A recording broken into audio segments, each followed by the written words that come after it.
Hi, welcome to Wide Open Road Art's Roving Conversations series. Today's conversation is with Bent. In this telephone interview, we talked with Chile-born New Zealand-based artist Bent. Bent brings a fine art sensitivity to his light and sometimes humorous public artworks that have graced the streets of Auckland, New Zealand over recent years. This sophisticated mix of compelling composition and gentle social commentary has also informed his studio practice, through which he has explored various painting practices, photography, and installation. Start off by asking how you came to make art, how it all started for you. Well, I guess I come from somewhat a creative family, not particularly a visual arts family, but I'm kind of always into creative culture. And when I moved to New Zealand, and I realized that a lot of people in high school weren't actually going to uni, I thought I would skip out on uni. And then after a long chat with Dad kind of said, no, you have to go to uni. It's a very forced thing back at home in Chile to go to uni. It's kind of the norm to go to university. Everybody's trying to, while in New Zealand, a lot of people are happy to work from an early age.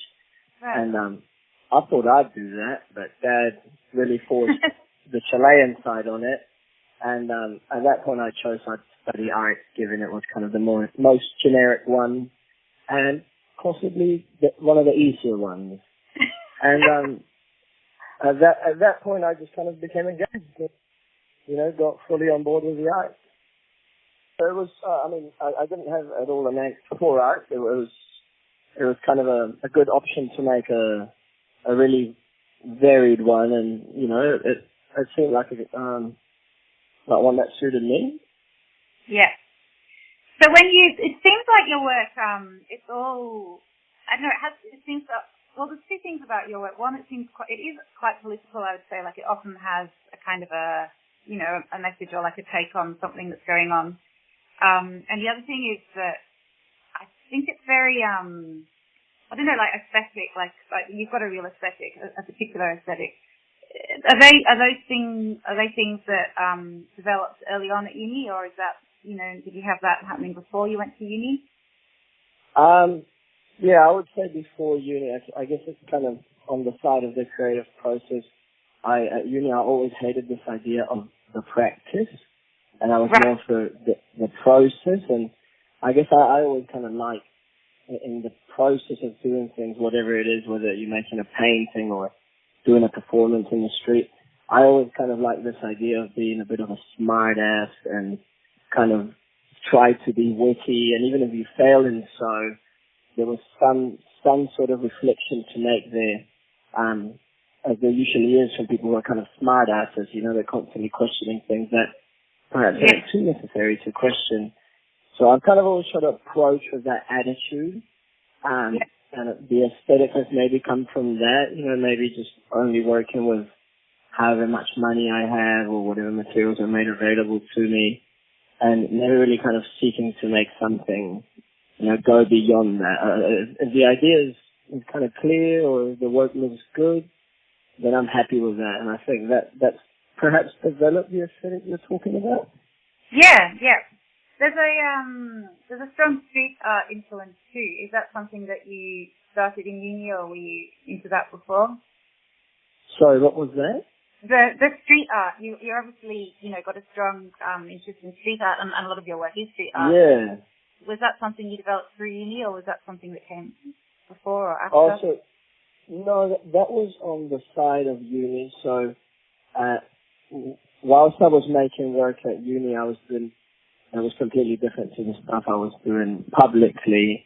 And that was a little bit kind of in attempt to, not only satisfy my dad's wishes to go to uni, but also to follow up on my own projects outside of uni. And I think when I started making work in the public, there was good public reaction, and that kind of just pushed it on.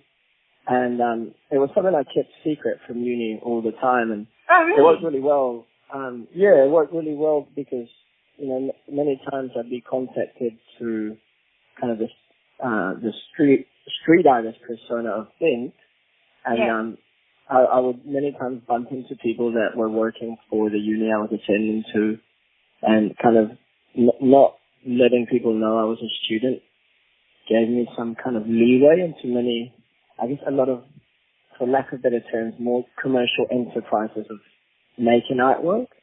Yeah. And yeah, obviously as it picked up, I stuck to it, and now out of uni, obviously a lot of the learning I did there has helped me a lot to kind of back up or begin to justify some of the things I've been doing in the public. Yeah, I'd say there's a strong, I think something I like about your work is that there is actually a strong sense of both that street art, aesthetic and vibes, but there is definitely a fine art thing going on, which is interesting. And actually, in the context of street art, it's quite unusual, I think, which is good. Yeah. I mean, now more than ever, street art is kind of one of the biggest movements. It's been like it's so overloaded and there's so much shit per se out there that I think now it's becoming like a new thing to consider what was before considered perhaps public art or public performance art to be considered in the same realm as graffiti and street art. And this kind of it's a new questioning that is happening. And I don't know, there's quite a few artists doing it, doing kind of more mundane actions as art in the public, which then is called street art. Yes. Yeah, so I think for me the interest is there. Yeah. So most of the work that you do seems to have a public outcome. Is that true? By so you mean a public reaction? Oh yeah, I just mean it happens publicly, like you don't seem to do much in the gallery. Yeah, I do a lot of work publicly, that's true. Yeah. But I also do have a studio practice, which is, in fact I'm opening a show today, my last show here, which is just absolutely studio work. But I mean, all the studio work I try to approach with the same attitude, kind of low cost, first go. I don't know, some of the work I've got shown today involve these kind of painted glass that is going to, it's these painted frames, kind of detailedly painted, and then we'll get smashed. And then I've got some other paintings which I've made by collecting dust on glass, and you know how when sometimes people do some tags with their finger on dust? Oh yeah, we've seen those. We looked at those last night. Yeah, they're really So I have a few of those, and then I've been making some paintings out of smoking with the resin. And kind of all very cheap stuff. So yeah, I don't know, the studio is kind of where I lurk, and then the public is where I kind of like to make my set work. Yeah. So that separation that you were talking about then with being an art student and being somebody making street art, why, could you explain why that was important to keep it sort of the two worlds separate while you were performing it initially? When the street art got going more so than uni, and kind of I wasn't really paying too much attention to uni, and just kind of making, experiments and presenting the rest of my work. And then I thought, I will begin to show my street art work at uni, but then I realized they're not legally allowed to mark artwork if it's illegal.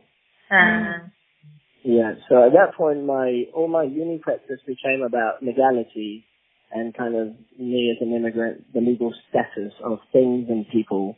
And that's kind of where I began to take more of an interest in the activities I was doing on the street.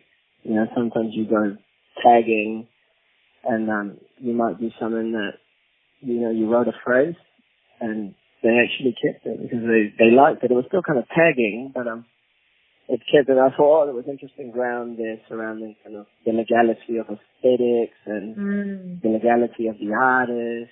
And it's a heavy research topic in the arts. But I was interested in that parallel between legal status and kind of legal leeway. Yeah, and that's obviously that was a big theme of your work that showed at Wide Open Road Art. Has that been an ongoing? Is that in most of your work? Do you find that those things, or? Yeah, absolutely. It's been, I think, more and more has it been something that I've kind of identified with. I guess this is kind of a part that is more personal to me, but I have no problem saying it. But yeah, up until I was 18, because my father is a diplomat, I had what you call diplomatic immunity, and it's simply kind of something that you never enforce in the hope that nobody's going to break the rules. But when I started uni and I realized, I used to have this immunity thing, it became really interesting to try question the law again, just kind of having had that, bit of privilege and never have used it. Yeah, that's really interesting.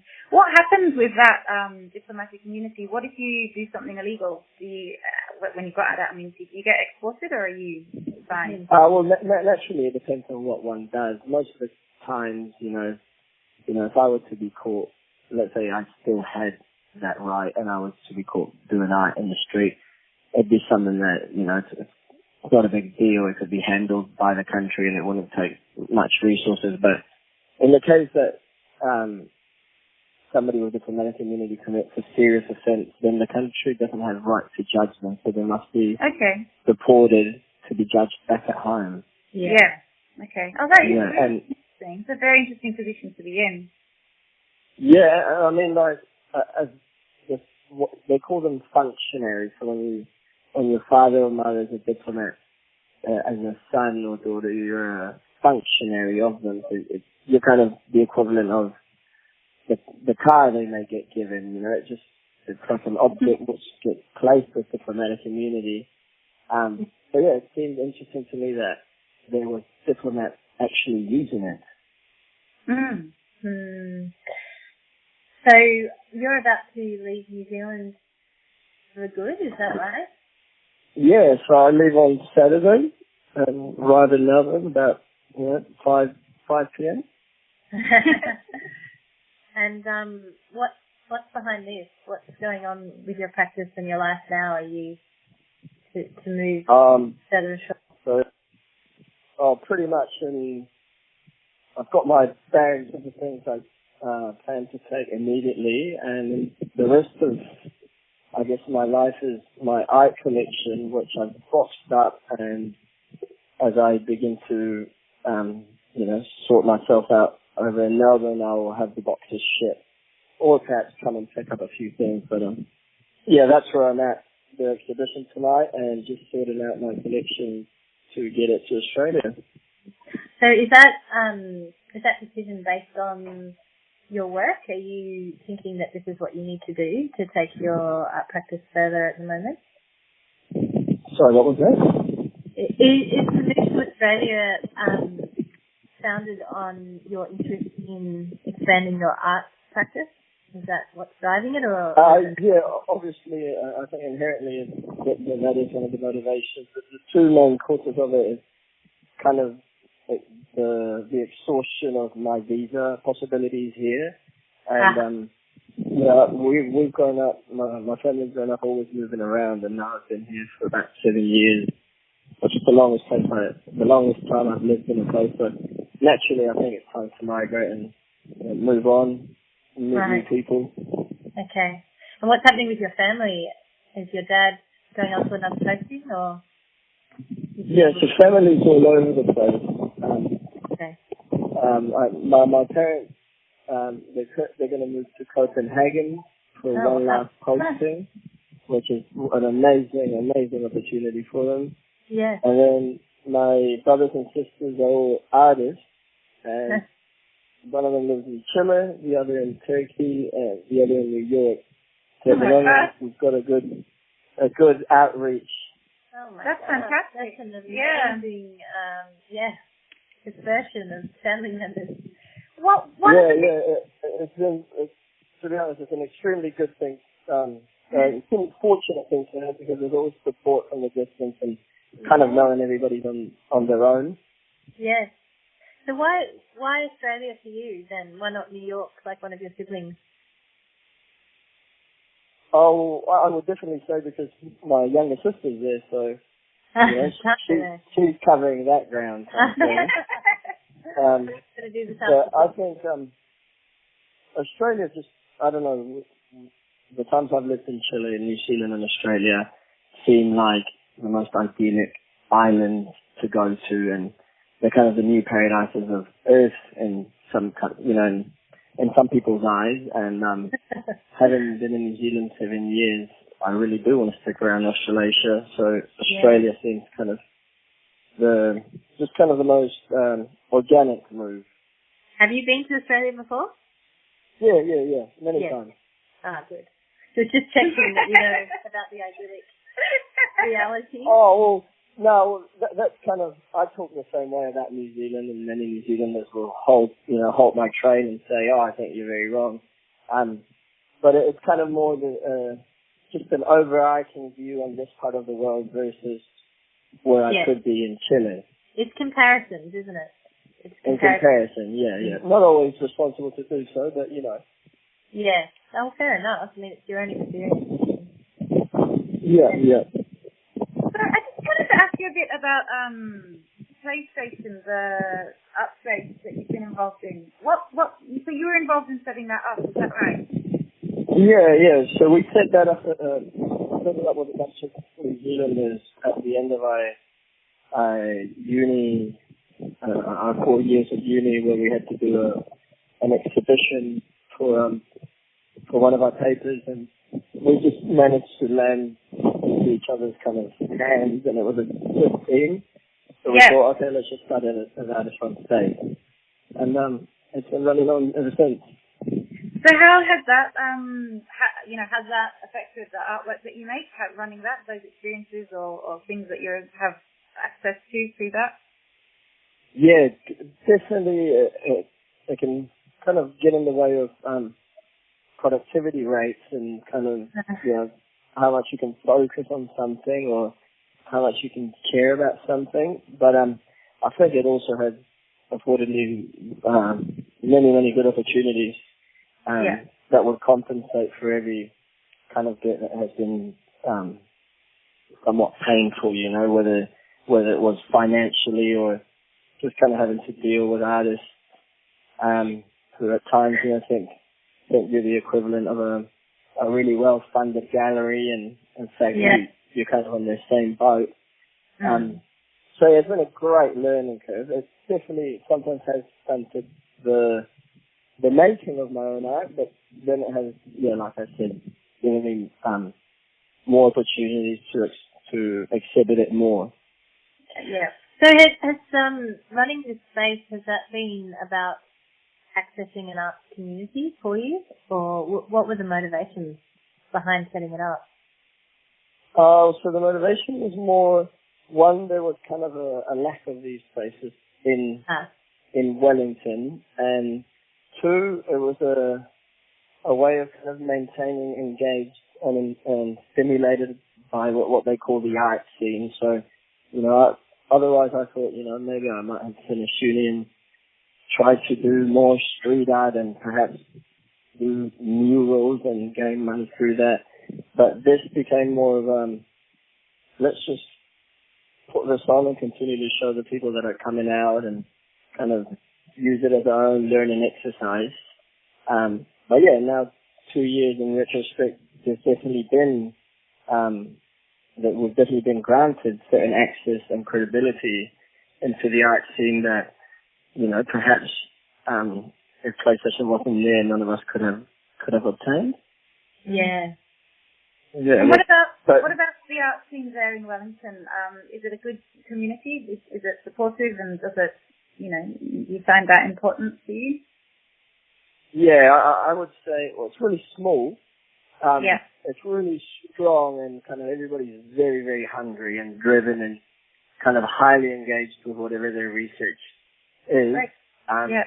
My only kind of critique on it, I would say, which is also something that it's a very New Zealand thing, but there's often kind of unquestionable support. So everything's really good. Everything's really cool. You know, every review is really good. Okay. And while, you know, that support sometimes is nice morally, yeah, sometimes there is a lack of kind of, you know, a lot of bad stuff gets shown is that's all good to say kind of thing. Yeah, it sounds like it's lacking critique, which is what everybody needs. Yeah, exactly. Yeah. And I don't know, I think that's a lot to do with New Zealand and this idea of not wanting to be straight up, or kind of this notion of saying something bad is a problem. Nice, by the sounds of it. Yeah. Diehardness, which I really relate to. Yeah, exactly. I guess partly why uni was so good, because I don't know if you guys went to art school, but I think we had these critiques, and that was an amazing moment to kind of, you know, really tell someone why something was good or why it was bad. Yeah. So did people do it? Did they speak out openly, the New Zealanders? No, not so much, because everybody, it's like, as soon as you leave uni, it's like, oh, now you're trying to put on your career, so everybody's trying to be supportive. So, you know, sometimes the actual artwork is forgotten along the way. Yeah. But there is some people who will sometimes take a stand to some work, and I think where we see it most, and I assume so in Australia as well, when a work is kind of problematic, that's when we see a stand be taken the most. But doesn't seem like anybody wants to critique kind of just non-problematic art per se. So you were talking about wanting to kind of, I can't remember the phrase you used, but I'm thinking the Australian phrase of shit stirring, like where you cause a ruckus with your work. Is that one of the key drives? Is what you're doing? Are you trying to disrupt things, or like to? Sorry, am I trying to stir shit? Yeah. Are you trying to disrupt? You know, is disrupt what you're trying to do, or what do you feel is the key? No, I wouldn't like to think of it like that. I think disruption is like that's way more complex than I'm trying to do. I'm kind of trying to make just a small, funny comment that might make you laugh. You know, I could, you know, maybe going down on a road trip and you see a cloud which looks like a penis. Like, I would love to be the one who points that out. And I think that's what I'm trying to do with the work. But not necessarily be disruptive with a kind of political agenda. Right. And yet your work is quite political. Do you agree? Do you see it as political? Yeah, but just as equally I see it as apolitical. Okay. Yeah, I think it's just kind of using a lot of symbol, kind of references that are somewhat really mundane, so a lot of people have opinion over that, and when, you know, opinions involved, somewhat politics are involved. Well, that's right. We noticed that. I mean, your work is sort of very much focused on the everyday, which is nice, and I guess the politics of the everyday, which is fascinating, I think. Yeah, but I would definitely say I'm not trying to choose political things. Sometimes just things that people hold an opinion over harshly, you know, pigeons, people either love or hate them. And the same with my mate, you know. If I make a work about my mate, somebody might be like, oh, that's disgusting, and others might be like, that's amazing. Yeah, okay. So, what about the sustainability? As in, you know, how do you make a living, and how do you see yourself making a living, like, as an artist? Do you want to make a living as an artist, and do you think that's going to be possible, and how are you coping in that way? Yeah, for sure. I'd love to end up just making a living out of the arts, or being involved with the arts. So definitely a lot of, some of my income is from there. Some of it is from tattooing. I tattoo from home. I have a home studio. Yeah. And that's always there's kind of good money and a lot of demand. So yeah, that's been one of my main sources of income, as well as I always hate to say it, but I shoot a lot of real estate property. Really? Wow. Yeah. Funny. That was very savvy. Yeah. Yeah. So I think that's just kind of out of having camera gear over the year, over kind of all of my work eventually becomes a photo. So I think it's kind of been out of trying to make some money out of the camera gear, and yeah, obviously the real estate market is infinite. Crazy. So yeah, most of my income would come from there. So how does that set you up then? I'm assuming that gives you a bit of independence in how you might plan the next little bit of your art career. Like it gives you a bit of independence, right? Yeah, I guess, I mean, just like any other person freelancing, you have a lot of independence, but not so much kind of financial flexibility to chase that independence as kind of in a vigorous way per se. So I think it's, like I'm just kind of seeing how things go and being a little bit reactive more so than proactive. Yeah. Yeah, well that's kind of like a methodology in itself. That'll keep you rolling, for sure. Yeah, exactly, and kind of cross the bridge when we get to it. Yeah.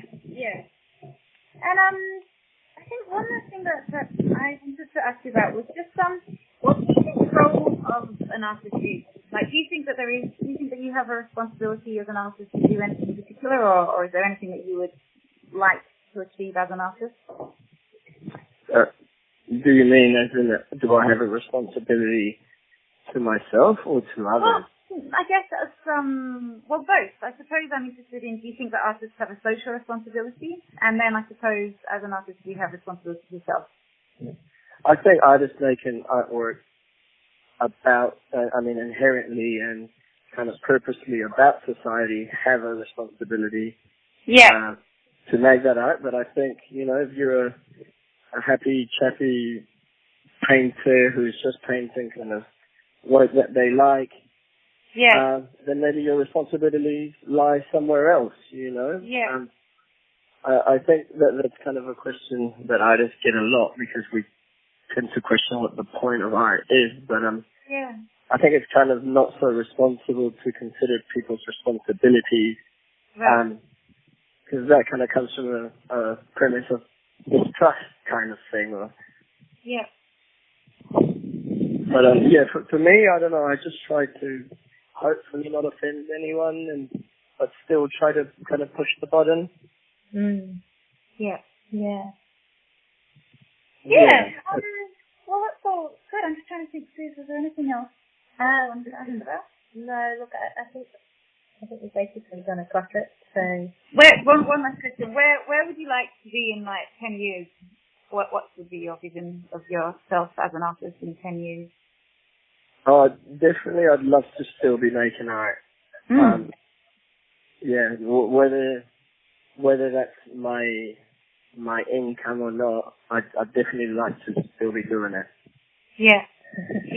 Oh, well, I'm sure you will be. You will be. Yeah, hopefully. Yeah. All right, well, then I think that's got through the ones that we really wanted to cover. Thank you so much for talking to us. Well, thank you.